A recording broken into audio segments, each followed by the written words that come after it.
Welcome, everybody. We are so pleased that you have joined us tonight. My name is Kathleen Stoll. I'm the Education Director at LSPA.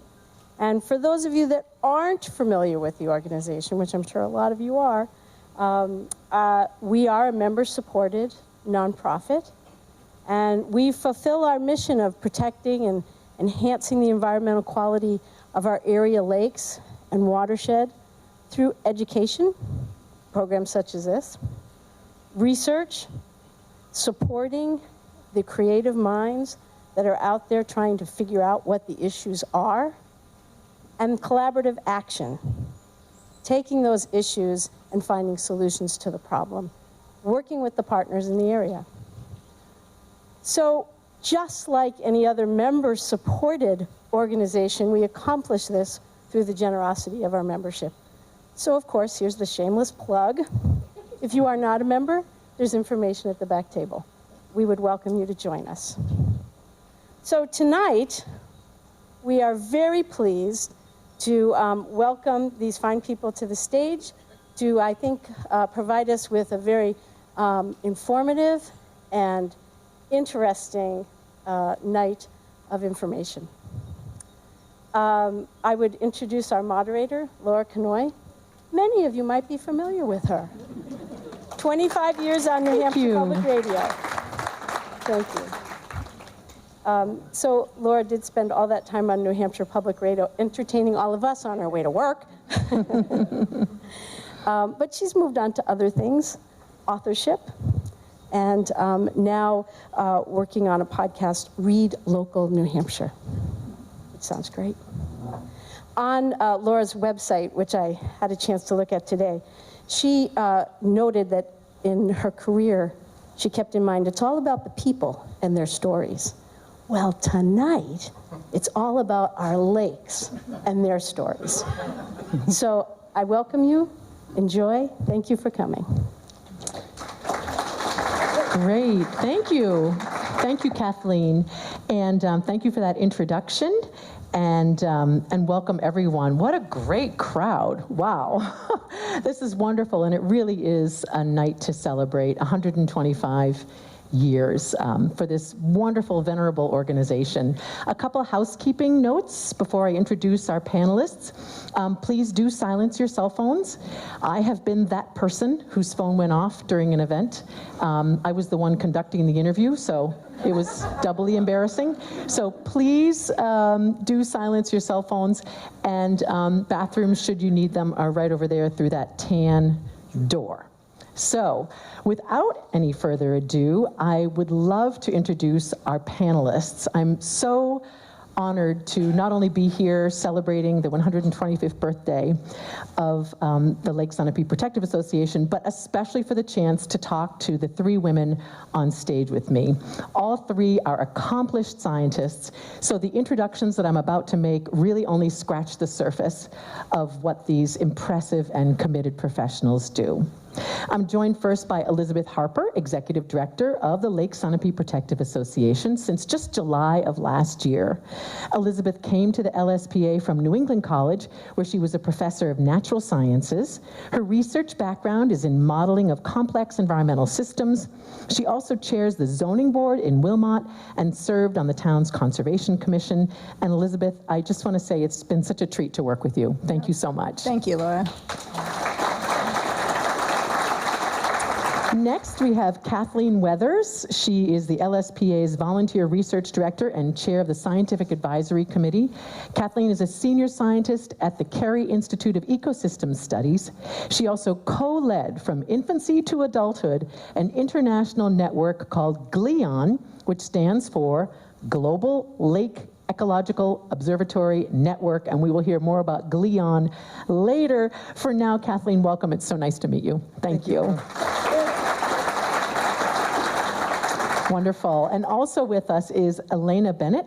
She is a professor and Canada Research Chair in Sustainability Science at McGill University, focusing on the interactions among ecosystem services and working landscapes. She's also founding director of ResNet. That's a network of more than 100 people investigating those connections. Elena is a member of the College of New Scholars of the Royal Society of Canada and the U.S. National Academy of Sciences.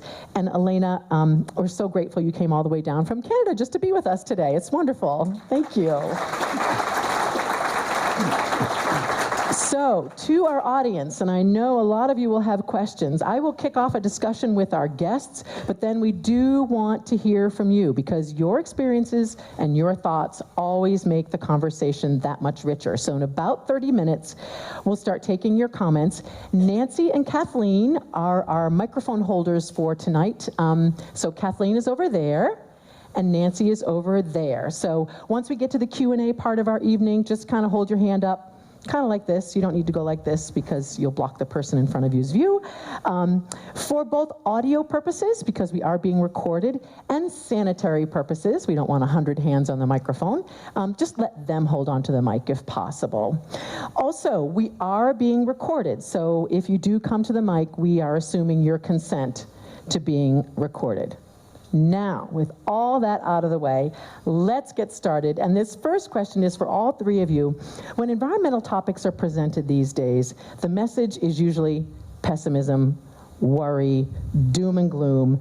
But the title of tonight's discussion is A Bright Future. So what are you seeing with Lake Sunapee? Kathleen, I'll turn to you first.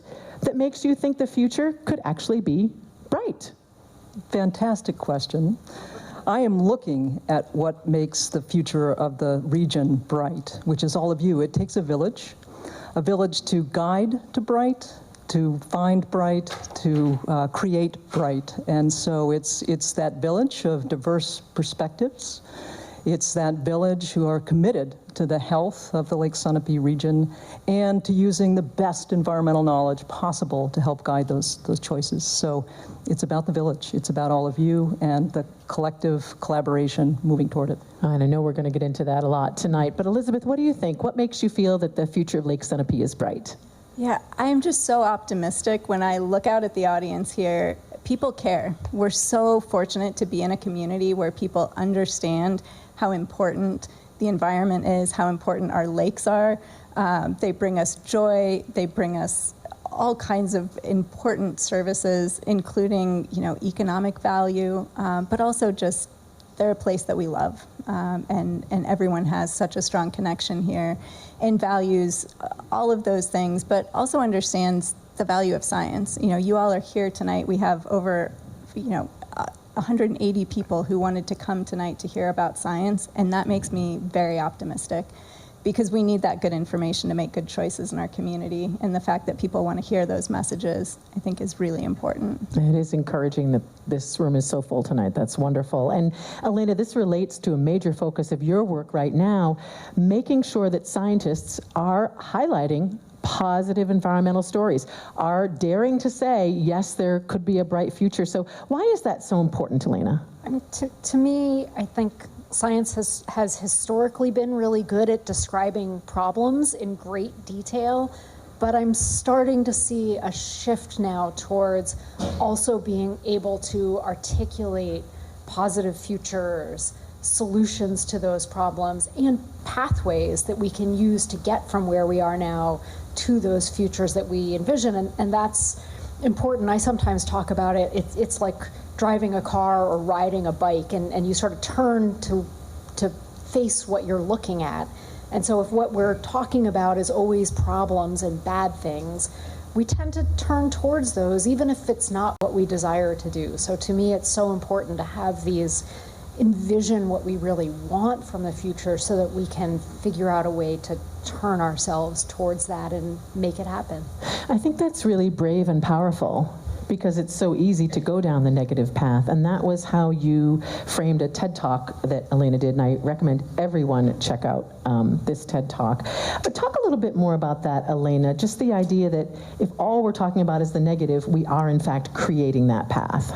Yeah, I mean, we were just even talking earlier about that Abraham Lincoln quote of you create your own future, and I think we see time and time again that we really do have the power. I mean, that's when we're talking about the village. It is the power of the village to create what we want. within each one of us, and then even more strongly when it's 180 of us or 1,800 of us or more. So I think it's so important to have those visions within ourselves and then share them with each other, talk about them, articulate them, try to understand where our visions are shared and how we can help each other bring about that positive future that we want. So you're a scientist, Elena, so you know what's going on and it isn't all positive. So how do you present the positive stories in conjunction with the very real concerns around lake health? Yeah, I mean, I do think it's important to also acknowledge. Yeah, you don't want to sugarcoat it and pretend it's not happening. That's it. I don't want to sugarcoat. I don't want to pretend, oh, it's all good and I'm just going to put the blinders up and pretend. That's not what this is about at all. But it is about identifying a problem that we might want to address or some issue that we see and saying, okay, that's the problem. Now I could just focus on describing that problem in increasing detail and getting increasingly anxious and worried about it. Or I can try to figure out what's my next step towards doing something positive about it. And a lot of my work right now is about how do I encourage all of us to take those positive steps, to recognize that, okay, yeah, it's a small thing, but it doesn't make it any less important of a thing. And we'll talk about how science can guide those positive steps for sure. But just to go there for a little while, Elizabeth and Kathleen, what are some of the largest threats that you see to the health of Lake Sunapee and the surrounding region? And Elizabeth, go ahead, please. Yeah, I mean, I think we have the threats that we've been talking about for a long time and that LSPA historically has been dealing with, things like pollution, invasive species. You know, we're concerned about runoff and erosion.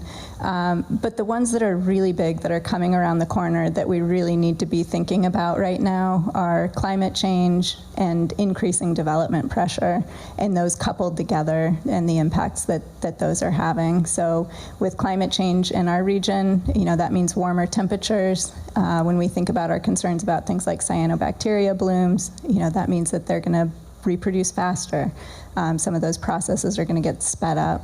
And then we also have issues with erosion and runoff. When we have stronger storms, we might have less frequent rain events that are more intense, and that's what we're seeing. We saw that, you know, just this weekend. And when those events happen, you know, you'll notice that we have big volumes of water moving really fast across the surface, picking up sediment and moving it very quickly into our lakes, and it's carrying with it you know, nutrients and other things that are going to feed cyanobacteria and that lead to lower water quality. And when we have steep slopes and more development that's happening on steeper and steeper slopes, because most of the flat, easy places to build have been built upon, and everyone wants to come here because it is such an incredible, beautiful place, that pressure to develop and to develop in places that maybe aren't the best places to be developing, that's going to become more and more of an issue too, and something that we need to be thinking about. Wow, it's a conundrum, isn't it? It's is. Beautiful, so people want to come, but if they don't Yeah. come in the right fashion, then you end up, you know. Yeah, it's been our challenge for 125 years. Yes, People recognize I can that imagine from the beginning. Yeah. Yeah. Kathleen, what impacts are you seeing on the lake from those pressures that Elizabeth mentioned? Well, as Elizabeth said, we're seeing cyanobacterial blooms in places where we would never have expected them. We're also seeing an increase in salt, both in our streams and in the lake. And so that is a direct result of what goes on land and moves into water. And there's the invasive problem, which in part comes through boats and people transporting invasives from other places. So those are the main problems that we're seeing right now. Of course, looking down the pike, we need to have our finger on the pulse of what other things might be coming from land into water, such as PFAS or microplastics. Oh, wow. Okay, that's a long list. So I want to ask you about invasives, but before I do, it was interesting what you said, Kathleen. You're seeing more salt. I mean, we've always salted our roadways, so why would there be more salt? Well, part of it's an accumulation over time. I see.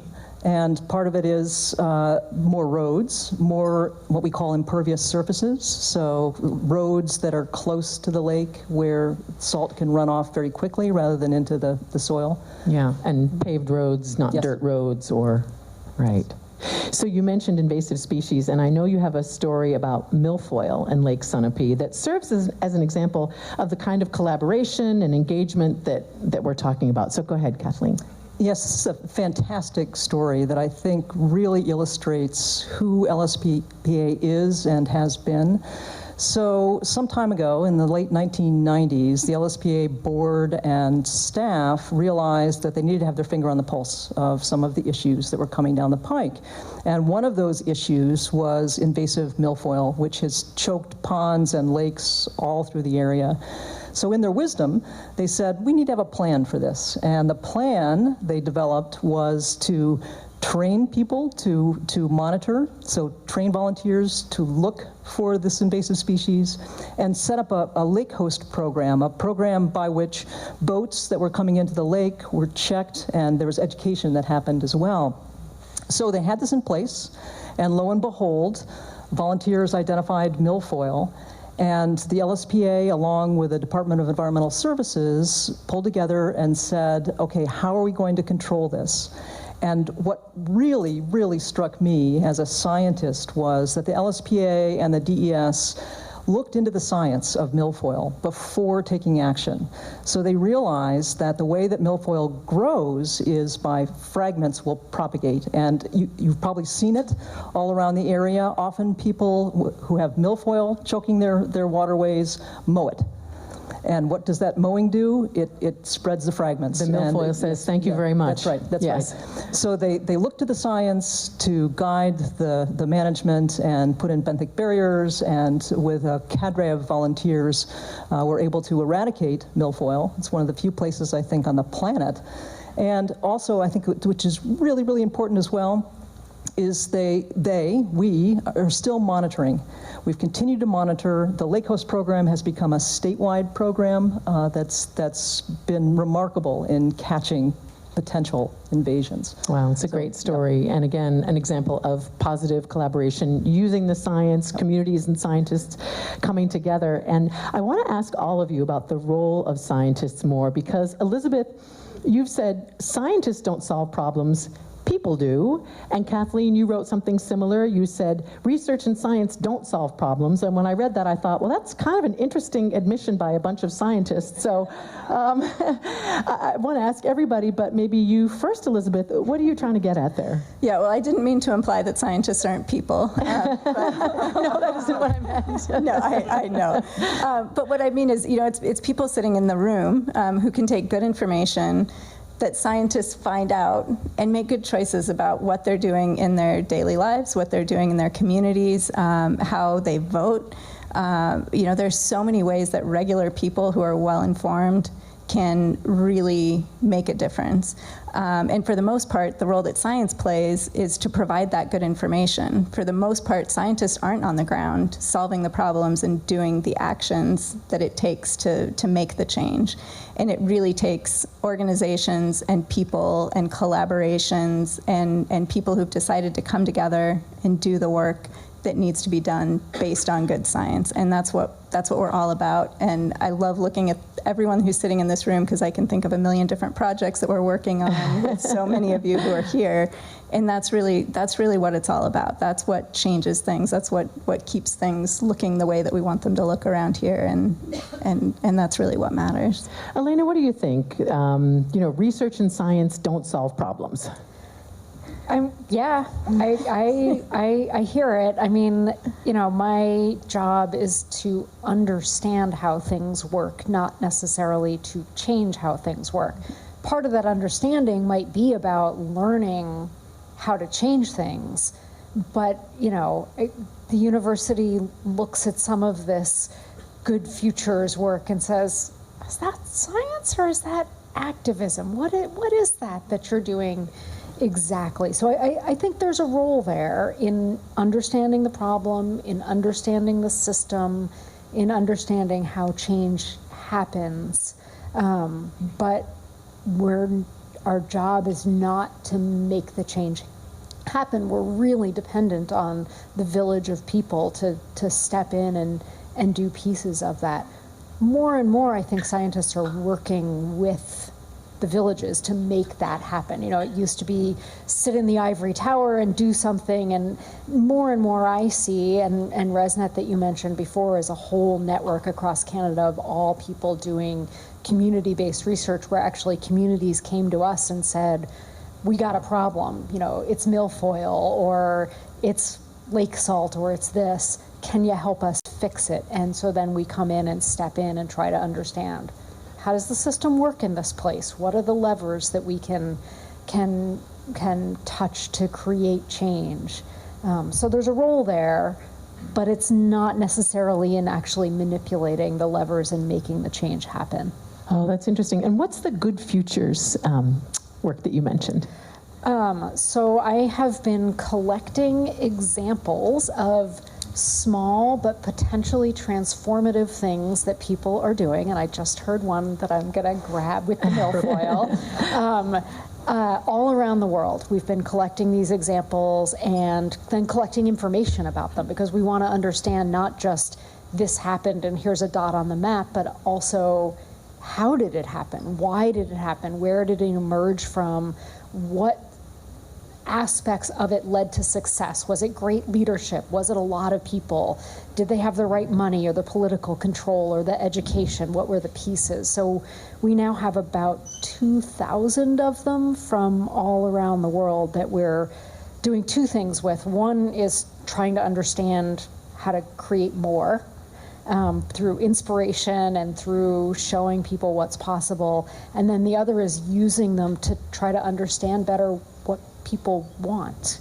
You know, what is a good future? Because I think if we have 180 people in the room, we probably have 200 different visions of what a good future is. And so how do you navigate that? So that's the two things that we're trying to do with that project. That's really interesting. And in about 10 minutes, we'll go to your questions. So get ready. But Kathleen, speaking of sort of citizens solving problems, you have said that LSPA has grown a new model of citizen scientists, and I was really interested in that. So what does that new model look like, and how is it different from the old model? Yeah, so I think the old model was, boy, there are a bunch of community members out there. I need more data. Let's see if we can get them to collect data for me and my research program. And that's the way a lot of community or citizen science still works. And I think the new model, which we've piloted, is co-production. So it's engagement. It's engagement right from the beginning, not only collecting the samples, but talking about what the questions are and what questions are of interest to the research community, what questions could be solved and answered in a different way. And then what we've done with the LSPA community is when the research groups come together to talk about the data, we include the LSPA community, and often there are perspectives that change our interpretation, they change our science, and then we go to present, we often present with the co-producers of the knowledge as well. So it's a true democratization of science and engagement, full engagement. That's interesting. And as a radio person, I appreciate the term co-producer. I like that. I like the way that sounds. So is it, Kathleen, that 20 or 30 years ago you would say, I'm a scientist and I need help with this project, so please, you people, collect some samples for me. Now people might come to you and say, I'm seeing this problem, can we work on it together? Can we study it together? Is that what you're talking about? Well, that's exactly the way it happened some years ago with LSPA. I'm not sure how often it happens in the regular research community. I think it requires the relationships of the researchers embedded with the community.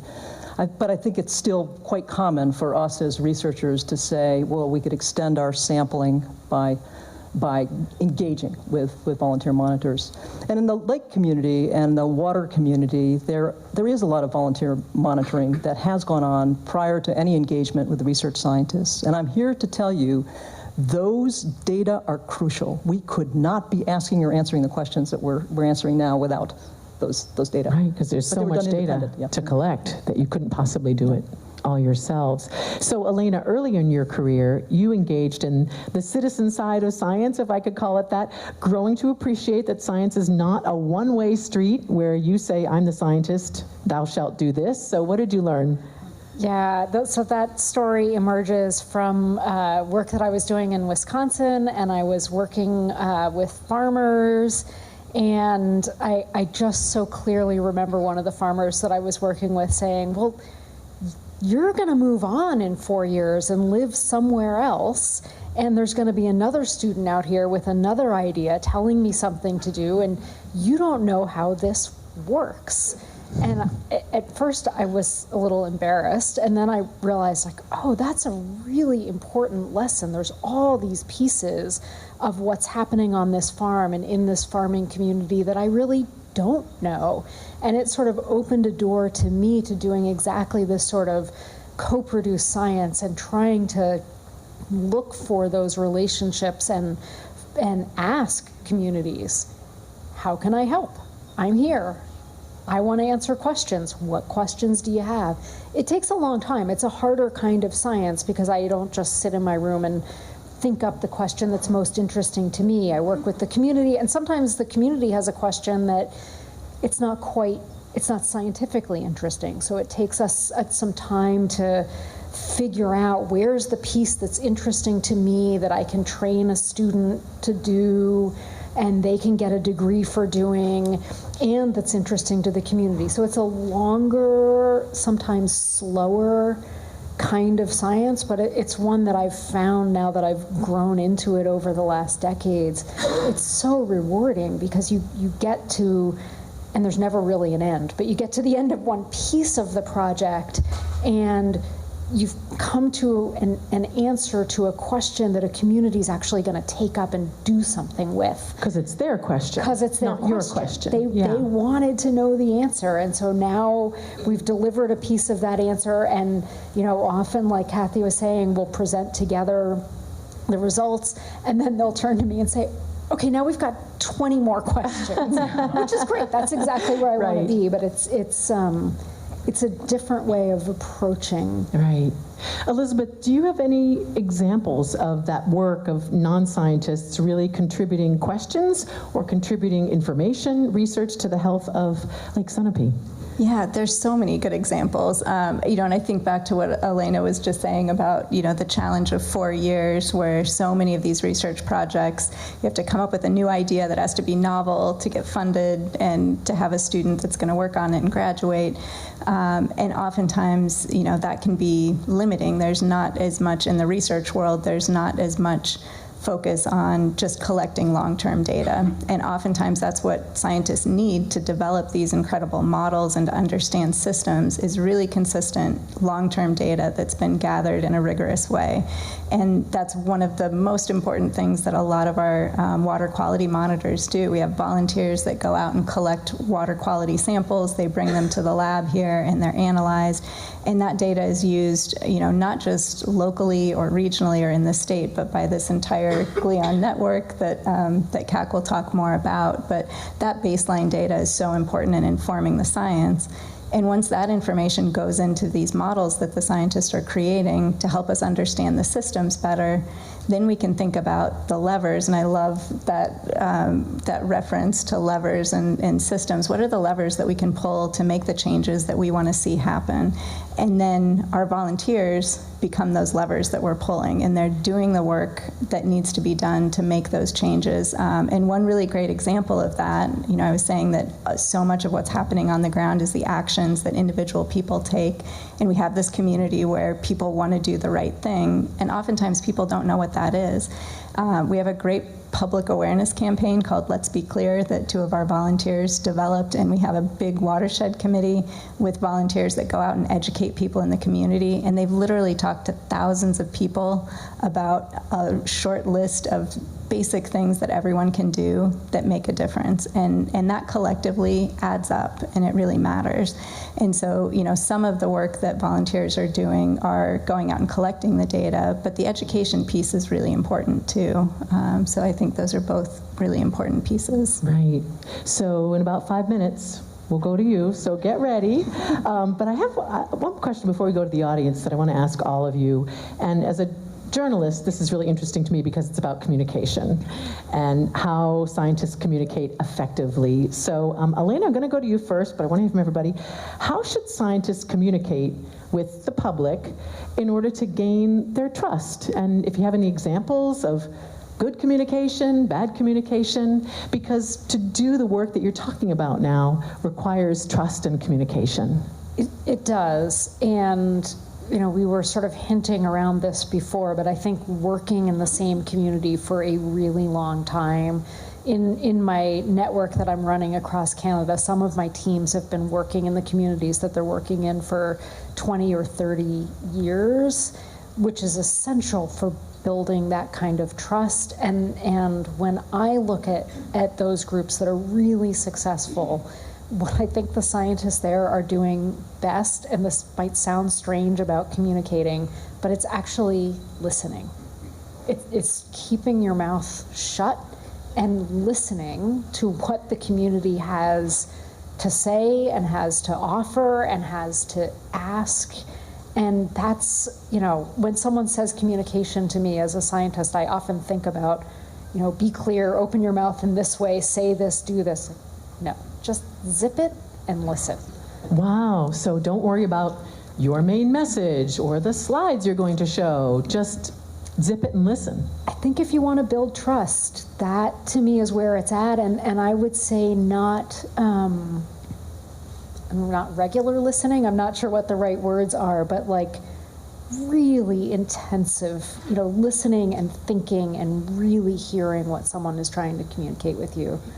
Is that hard? I mean, if you know the science and someone makes a point and you're listening, but it really doesn't make sense given the science, that must be hard. There's moments of that are uncomfortable, but I'm not listening for facts necessarily, right? Like I'm not listening to try to gather data. I'm listening to try to understand, where is this person at? What are they seeing? What are they worried about?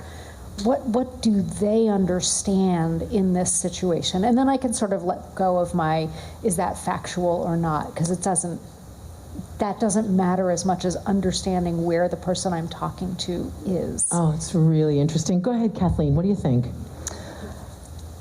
Yeah, so I'm going to talk a little bit about communication that has to do with sharing data and visualizations. And so I think that's one way that we build trust, which is, I'm going to use the word co again. We co-interpret data. And let me give you an example that was eye-opening for a group of scientists. So we had a project some years back to look at the buoy data, the buoy that we have in the lake that sends high-frequency data every 10 minutes about how the lake is breathing. And we got those data hot off the press, and they showed us temperature from the top of the lake to the bottom of the lake, and it showed a graph over time where there were multiple colors, and the temperatures were different from top to bottom, and then it turned fall, and that's a turnover time, and that's when the lake mixes up, and it's all one temperature, so all of those colors across the graph came into one color. And the scientists sat around the room with a bunch of, many of you who are here, and said, here's an example of data that we as scientists think is great, and you must think is great too. These data are very obvious. And someone in this room said, that looks like modern art. and that was a lesson none of us has ever forgotten. And to this day, our co-production of data, of understanding what we're learning with the community members has been so valuable. So I have to just ask you, the buoy, most of you are familiar with the buoy, but it shows how the lake is breathing. That's good communication, like that's got my interest. Is that part of GLION? It is part of GLION. Why don't you give us a little bit there? Yeah, because that's really interesting. Yes, just very quickly. The Global Lake Ecological Observatory Network was something that I heard about when I was on sabbatical leave here. This is the vision of the board saying, let's understand how science might underpin everything that we do. And so they brought me on board. We worked together to try to figure out how that would happen. And very serendipitously, when I was on sabbatical, I was asked to review a site, a very famous lake set of sites, actually where Elena worked, in northern Wisconsin, to review their research program. And one of my colleagues introduced us to a buoy sitting in one of those lakes, and he said, here, This is infrastructure that we can use globally to watch how lakes breathe and understand what's going on around the world and have all of these buoys placed such that they share data real time. And it's called the Global Lake Ecological Observatory Network. So I came back to LSPA and I said, we want to be part of this. And much to my surprise, the president and the board said, absolutely, we want a buoy, it's a beacon, there are data generated there, it'll be a magnet for scientists, and we can connect around the world for data and sharing our information about lakes. So I brought this colleague out to LSPA to talk about how we joined GLION, and it turned out that it was 4 guys, a couple of buoys, a logo, which was really important, and a dream. And from that point on, we jumped on board. LSPA funded and built a buoy, and we became the first site of GLION when there were probably 15 members, and now there are 900. And we set a new model. It was never had there been a non-research focused buoy as part of any sort of network. Yeah.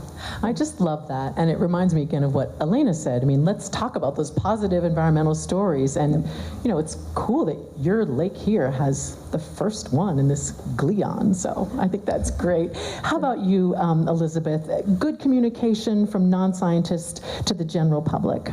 Yeah, I mean, I would just echo what Elena said. You have to listen first. If you approach people with graphs and a lot of statistics first, that's going to be a difficult sell. But if you have a conversation with people and you really listen, and you listen not just to assess how much they know, but you're listening to figure out what they care about. Because everyone who's involved in our organization cares deeply about this place and about our lakes and our environment. But oftentimes, it's different reasons for different people. And if you listen and understand what people care about as individuals and have a conversation where the information that you want to communicate can be put in the context of what they care about, then you can have a really productive conversation. And I think that's really important. Well, thank you for the perfect segue to our conversation with our audience. And I have been told that this is not a shy group. So we have Kathleen over here and Nancy over here. So please don't be shy. Just go ahead and raise your hand. If you could tell us your name and where you're from, that would be wonderful as well. So who is the icebreaker? Oh, there's someone back there. Go ahead, Nancy. Yeah. Hi, I'm Em. I'm from Sunapee. And I guess my question is, how do we consolidate the economic needs of the area and the environmental needs of the area? Because I know, from what I've seen, especially in Sunapee, is that sometimes those two things are at odds, especially with the tourism-driven economy that we have. Yeah, can you give me some examples of the pressures, which Elizabeth talked about, it's been going on for 125 years, where you sort of see economic concerns and environmental concerns maybe not meeting up? Yeah, so one of the biggest ones that really frustrates me is when I go up into Sunapee Harbor. We used to have this beautiful walkway right across, right along the river, the Sugar River that comes right out of Lake Sunapee.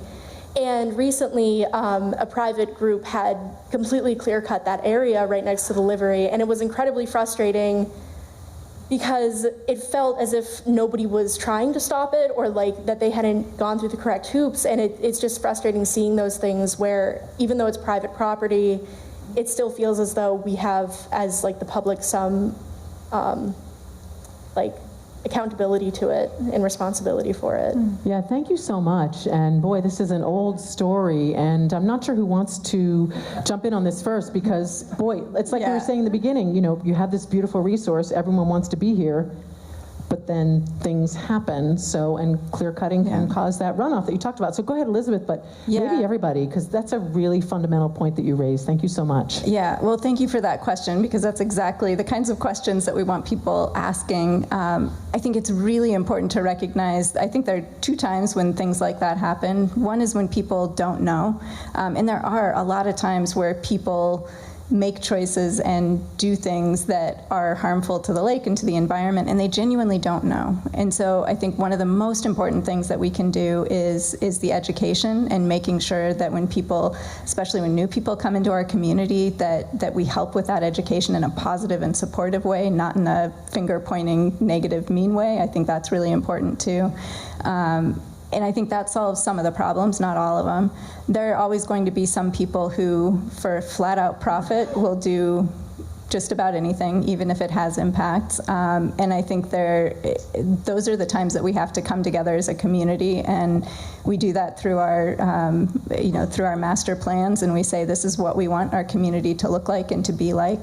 And then we have our zoning boards and our planning boards that help to make decisions that should be in line with those master plans. And people can show up to those meetings, zoning board and planning board meetings, and sort of state what you want your community to look like, especially if you're in a butter, how that impacts you. And so it really does take a lot of people understanding how those processes work, which is another way that we can do more education, because I think a lot of times people don't know how to engage in those processes. But I think there are a lot of places where we can help to shape what that looks like in the future. And that comes to community involvement, to Conservation Commission, Planning Board. In the example that she gave, the horse has already left the barn, which is the sad part. But do either of you have comments on this? What is sometimes called the clash between the economy and the environment? That may be a little bit old-fashioned thinking, but go ahead, Kathleen. Yeah, so I think one of the roles actually that LSPA can play, given that the decision-making happens in a lot of different places and controls and regulations happen in a lot of different places, is something that you're already doing, I think, which is to bring town managers, supervisors, decision makers together to at least understand what the issues are and are not, so that there's a place where the whole picture and the potential for bright futures can be laid out. And a place like LSPA, you don't have managerial control or legislative control, is a great place for that forum to happen. But those conversations have to happen. Yeah. Before the fact. Yeah, Elena, go ahead. I know you've worked on this as well. Yeah, I'll give a one step back answer, which is where I think some of those answers emerge from, is you can always look to what other groups have done. If other groups, I'm sure, have struggled with these issues, there are other lake associations. So what have they done? Oh, right, they, work on education, or they bring different people to the table. And so that's always a good source of solutions, is to see who else has dealt with the problem and did they fix it, and if so, how. Elizabeth, you want to jump back in real quick? Yeah, and I love that, because that's something that we've really been trying to do over the last few months. We have several towns that are in our watershed. It isn't just one town. And when we have one town that comes up with a solution to something, we've been working, for example, on septic regulations and Sunapee, then we're working to bring those success stories to other towns. And we have some of our collaborators that have pulled together, the 3 towns that have waterfront in our watershed that are working together to learn from each other. And I think that can be really powerful, learning lessons from others. And we've done the same with area lakes. We have dozens of lakes that bring their water quality samples here to our water quality lab, and we've been doing a lot more events where we invite them to come and to talk about the successes that they've had in their watersheds and in their lakes, so that we can learn from those as well. Well, I really appreciate the questions. So, and by the way, you can address your question to the panel at large, or if you have a particular question for one panelist, either is fine. So do we have some over there, Kathleen? Yeah, go ahead, give us your name and where you're from. I'm Harry Tether from Sunapee. Great. And I'd like to follow up a little bit on what Elizabeth's saying in terms of the 4 towns or communities that are in the watershed of Lake Sunapee, that they develop the appropriate regulations and enforcement to protect the watershed. And there's a specific example in Sunapee right now where the ridge line has been clear-cut up to the top of a hill. And there's no building there, and the runoff is right into the lake. And how can our communities work together to have proper, appropriate regulation to prevent that kind of work? Yeah, thank you. So a similar concern. Elizabeth, Yeah. go ahead. Yeah. Yeah, I think it's multiple steps. We have to elect the right people to be in the positions who are going to be supportive of the measures that we want to see. And then we have to show up in these places and voice our concerns, at all of the town meetings and public places. We need to have good regulations in place, but we also need them to be enforced. And there are challenges with every step in all of those processes, but they all require community involvement and engagement.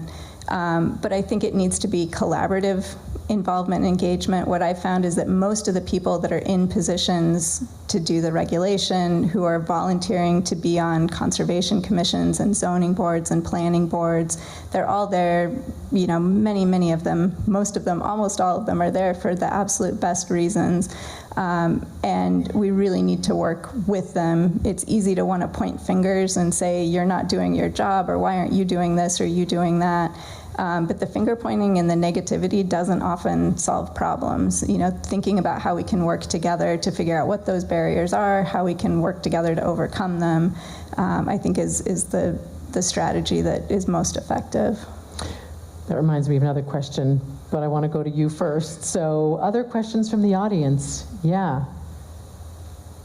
Okay, I was promised that this was a engaged group that had a lot to say. So go ahead, sir. Yeah. Kirk Bishop, Kirk Bishop from Sunapee. Since the topic is bright futures, I'm hearing some very encouraging things about the topic of road salt. CAC referred to the cumulative effect of that, and we use so much more salt than we used to, and we've got interstates coming through our lovely area where there didn't used to be. I'm hearing very encouraging things about some experimental use, both by the town of Sunapee and the state of New Hampshire, of something called, quote unquote, magic salt. And I'm wondering if you could share what you know about that. Yeah, thank you. It's really important. And anybody, magic salt? Yeah, so Magic O, when I first heard it, it sounds like snake oil, doesn't it? It sounds like something that's too good to be true. But it really is, it's a tool that we can use and that is being piloted in Sunapee. And it actually is, in our pilot studies that have been done, it kind of is too good to be true, and it's wonderful.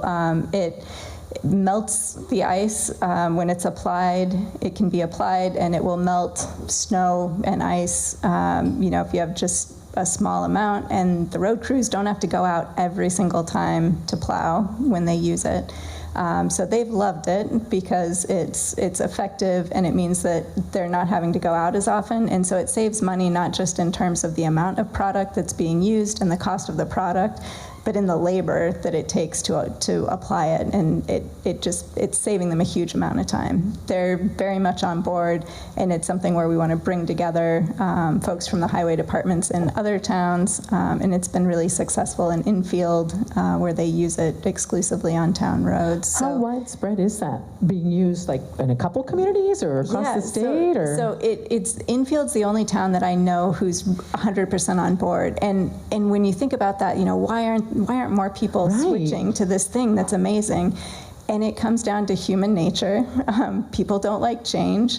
Change is hard, and people are often resistant. If they have something that they've used forever and feels like it works reasonably well, and maybe they don't know about the impacts to water, then they don't necessarily have a great reason to change.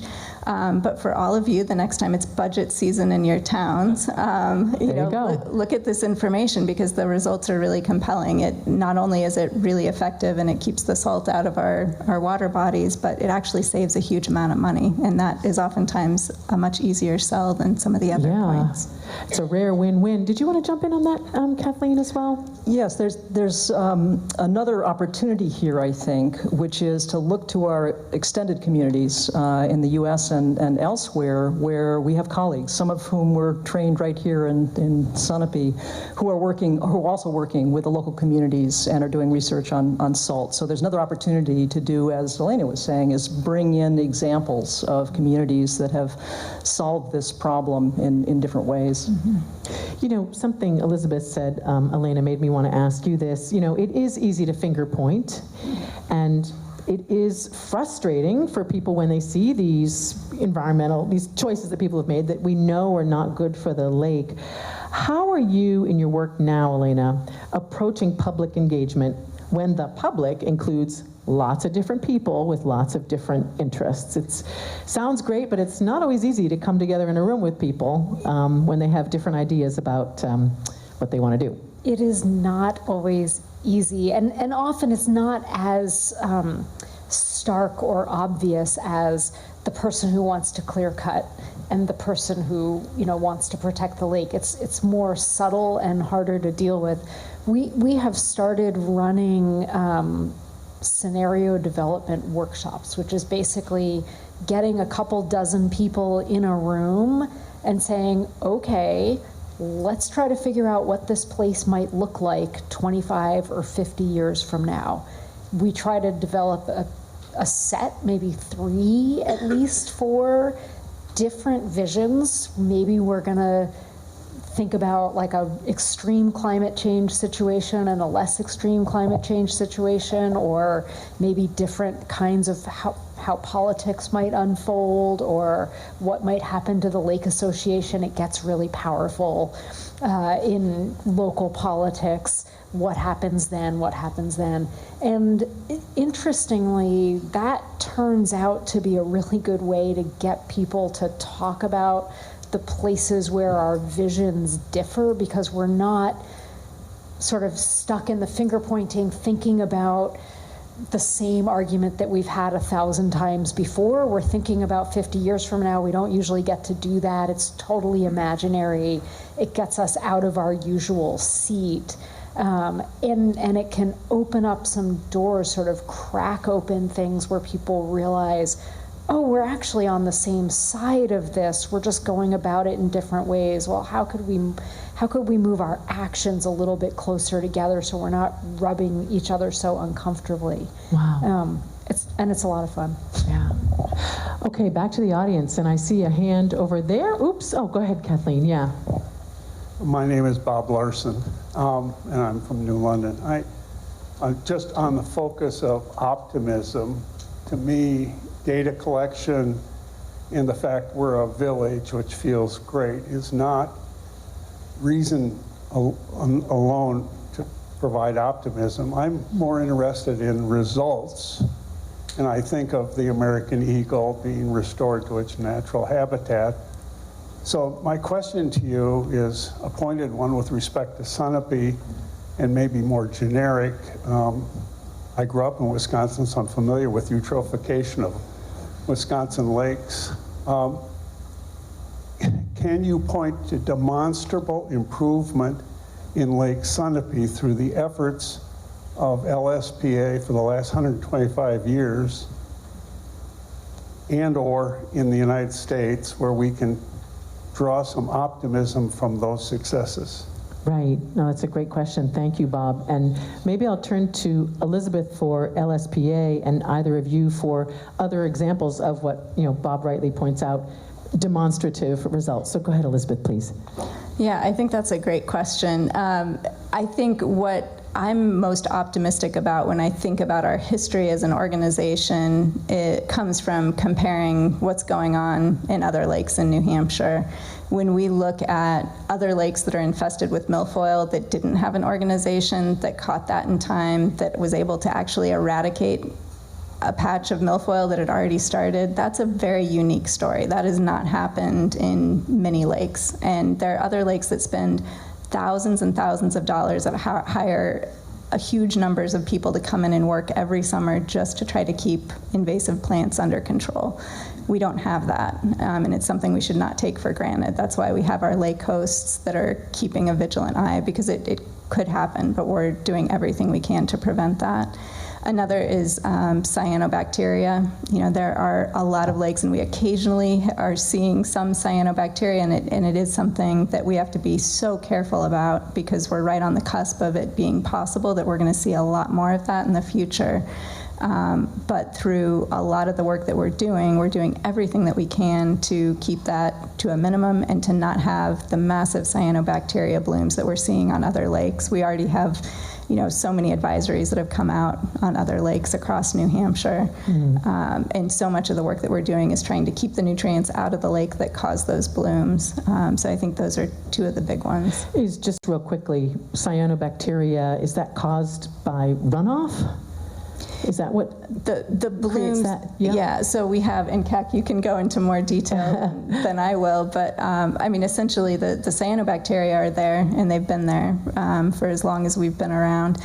When we have these massive blooms and they produce toxins, that happens when there are extra nutrients, when they're sort of fed this hyper diet of all of the things that are running off and that are ending up in the lake, and that causes their populations to explode. And that comes because of runoff, because of sewer systems and septic systems that aren't being maintained properly. So there are a lot of sources of that runoff that feeds them. And so that's what we're trying to minimize so that we don't have that happening. Well, and as a lake swimmer myself, it's heartbreaking when a lake has, I mean, it's heartbreaking on many levels, but to think, oh, it's hot, I'm going to jump in the lake, and no. So Bob asked for other examples of where, concrete action by people, beyond sort of talk of engagement, which is great, where there's been a demonstrative difference. So Kathleen, go ahead, and Elena, I'm going to pick on you too. Yeah, I think in recent times, for some lakes around the country, the reduction in salt use actually has resulted in demonstrable change in the chemistry of tributaries and lakes. And if we look back, I was recently at a meeting talking about the Hudson River, and there were some old folks there, and there were some new folks, and they were saying, the Hudson River is in such bad shape down at the New York Bight. And a guy from New Jersey, who's been on the ground for 30-some-odd years with EPA, said, "We have made such progress. You have no idea what the Hudson River looked like 30 years ago." And in some cases, it's about stopping the pollution from going in. In some cases, it's about dredging and doing some reparation. But I think there are examples. There are many examples. But first, I think we need to go to Elena's place and ask the question, what do we want this place, this region to be 10 years, 20 years, 30 years down the road, and how do we get there? Right. Concrete examples. I'm glad you asked, Bob. Go ahead, Elena, please. Well, I was thinking about the lakes that I'm now familiar with in Quebec, and we have a massive eutrophication and cyanobacteria problem in lots of our lakes, and it's mostly driven by agriculture. And I think the success story there, and it's slow in coming because it's very hard to change a lake once it is in that state where it has too much nutrients in it. But a few decades ago, actually, the government decided it wanted to do something about this. The farmers union kind of went, oh no, you don't. And they actually ended up sitting down together. The government laid out a couple of ideas, listened to the farmers' concerns. Ultimately, the farmers said, oh, well, we don't need to be adding more nutrients than we're taking up, but we just don't always know. And the government said, oh, well, we can deal with that. We'll provide resources for you to be able to measure what's going on your farms in the soil. We'll show you how to sort all of this out and figure out how much you can expect of nutrients that you need to grow what you're growing, and then you agree that that's how much you're going to put on and not more. And so the farmers and the government worked together, came up with a plan, and now every farmer in all of Quebec balances their nutrient budgets for nitrogen and phosphorus on a yearly basis. Wow, and that's an example of science helping find a solution. And working together. It was, right. Where it really started with an oh no, you won't. Yeah. Well, it's easy to fall into that. And gentleman over here had his hand up. Kathleen, yeah, go ahead.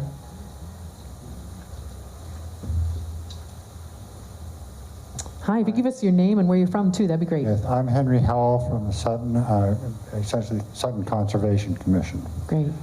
What would be very helpful, it seems, for zoning boards and planning boards and conservation commissions at the local level would be a ratio of the impact of development around a watershed or a specific lake that if a developer wanted to come in, that an analysis could be made of all the existing impervious surfaces, or cutting, or lawns, and soil, what the soil was capable of holding.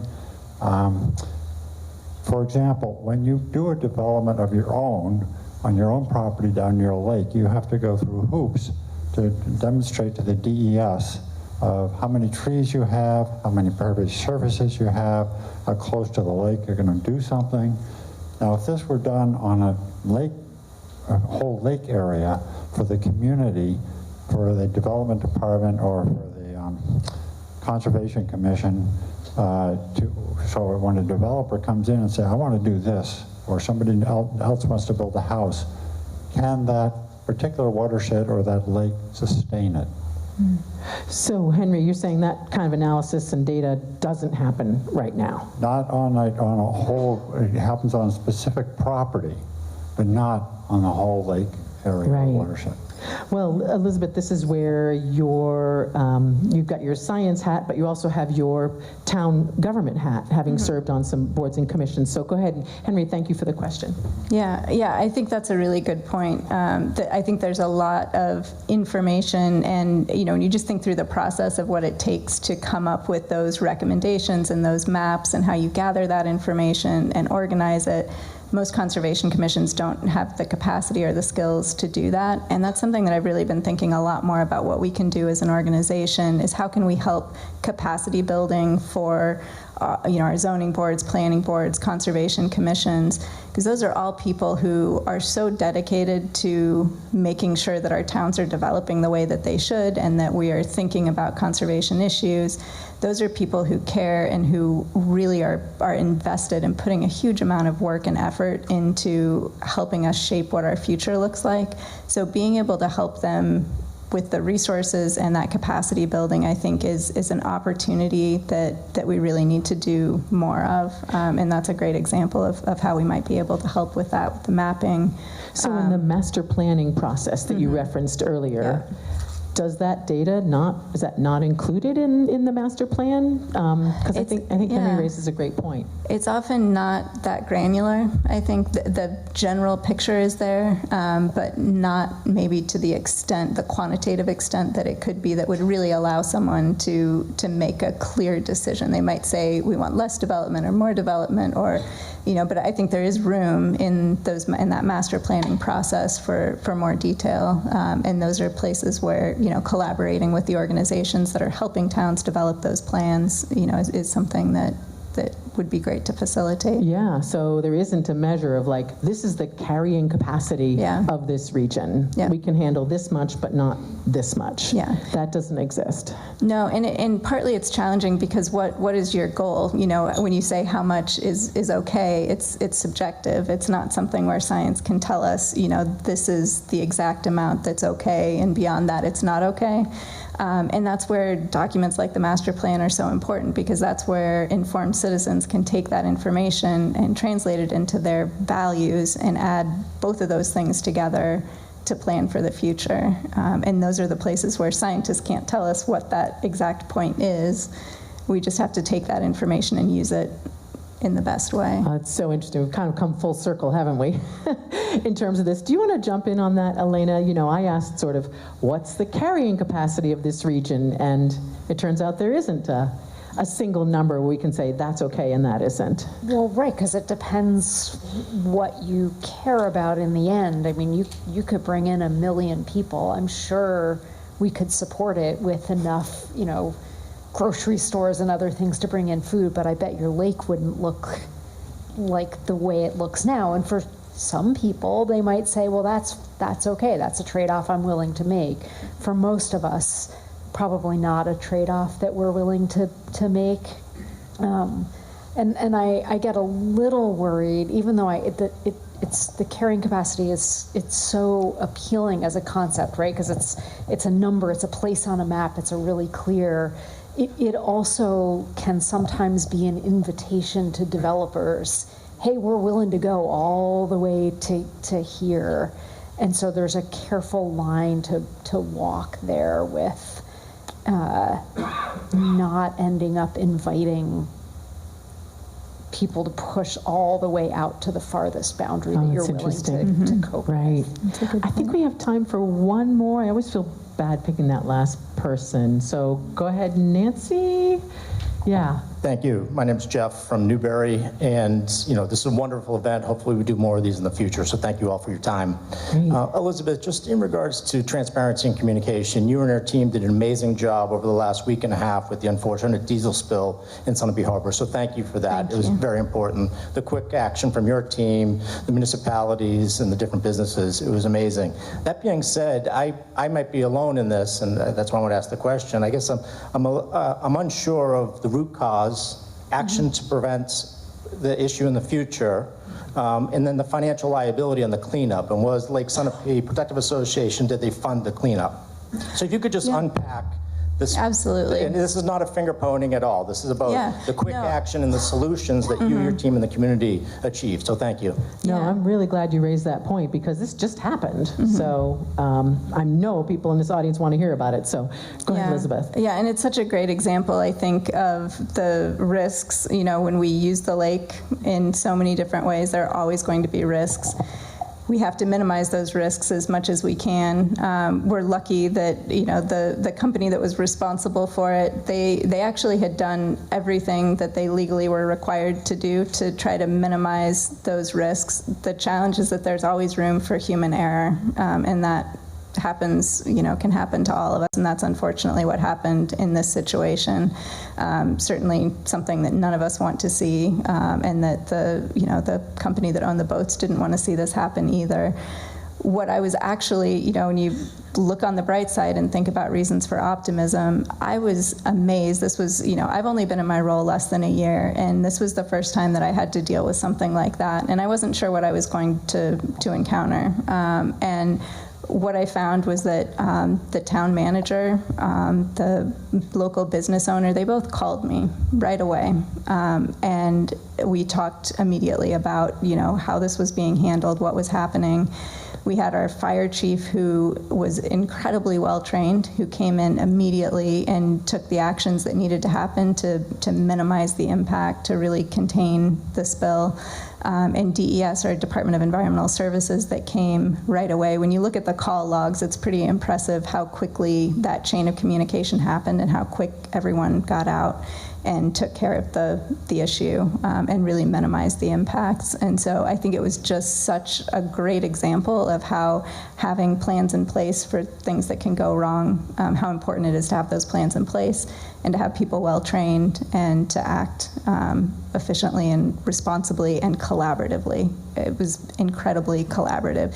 And the reason that we were able to get the communications out that we were so quickly was because as soon as I knew that something had happened, I started asking all the questions that I knew all of you would be asking and wanting to know the answers to. And all of the people on the ground answered them with complete transparency right away. And we're happy to collaborate. And so I was just really pleased with that response, despite the fact that it was not something we wanted to see happen. Right.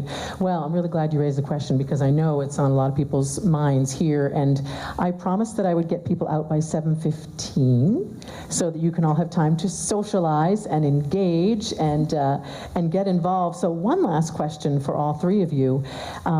I think the message from this conversation and of our evening overall is that the future of Lake Sunapee depends on the actions that we take now. So the future depends on what we do now. So what's one action that you would like everybody in this audience to take tomorrow? And Elena, I'm going to you first. Oh, goodness. They're going to go do one thing tomorrow that you tell them to do.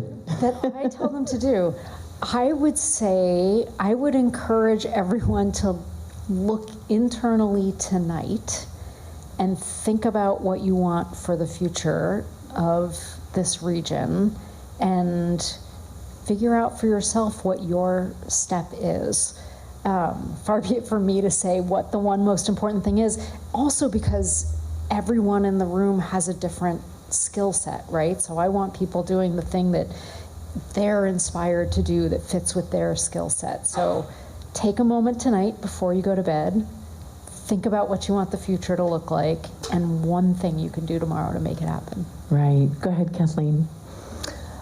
You and I are thinking along the same lines. I would say consider what your bright future is and ask yourself the question how or whether you are contributing to that. And then reach out, collaborate, get involved. Don't do it alone. And then I would echo that and say, get involved with us. I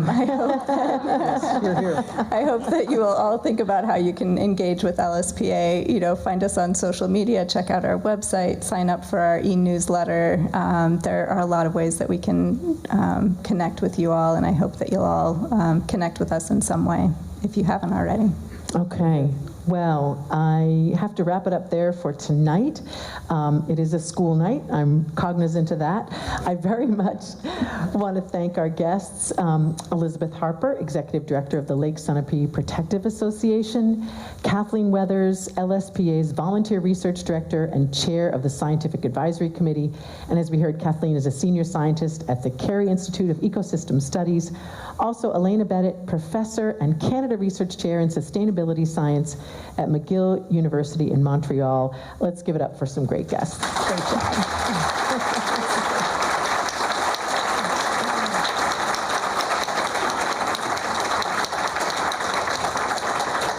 And now, before you go back to socializing and eating some of that delicious looking food, I do want to invite Kathleen Stoll back up for just a couple closing remarks. Thank you, Kathleen.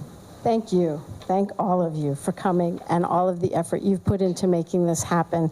And thank you to all the volunteers that are out there manning tables and doing all that good stuff. Thank you so much. So can I answer that question? What are you going to do tomorrow? As the always educator, learn something new. It's rule number 3 on every school program I do. Learn something new. Take the time to educate yourself. And to that end, on your chairs is our event schedule coming up. We have 2 really good ones next week. One about Lake Sunapee's lighthouses, and then a live animal program by Squam Lake Science Center. And you don't have to bring a child to come to that. It's really good. So thank you so much for coming. Thank you to our sponsors for our 125 celebration. We appreciate their support and help, and I would encourage you to support them as well. Thank you. Have a good evening. Enjoy the food.